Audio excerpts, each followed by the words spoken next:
In today's video, I'm going to teach you how to sign a Jotform. Whether you're signing a document in your professional capacity or simply acknowledging receipt of something important, Jotform makes the process both simple and intuitive. So let's walk through this step by step to ensure you can confidently complete the form with your signature. First things first, you'll need to open the form. Usually this will be a link sent via email or found on a website.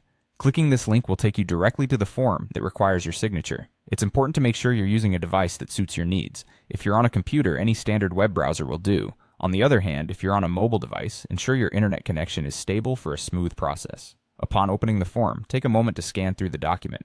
Try to identify any areas or fields that need your attention before signing. Now you'll need to look for the signature field. On most forms, this is clearly labeled, often located towards the end of the document. The signature field is usually marked with a blank space where you're expected to place your signature.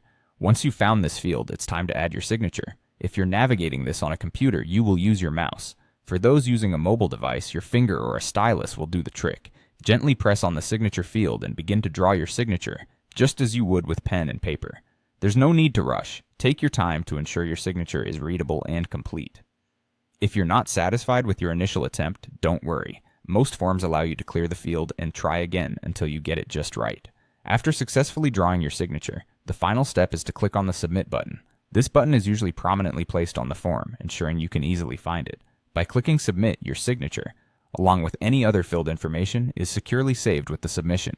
This means you've effectively completed the signing process, and the form will be sent to its intended recipient. And just like that, you've learned how to sign a Jotform. It's a straightforward process that blends seamlessly with digital convenience, allowing for quick and effective participation in necessary documentation.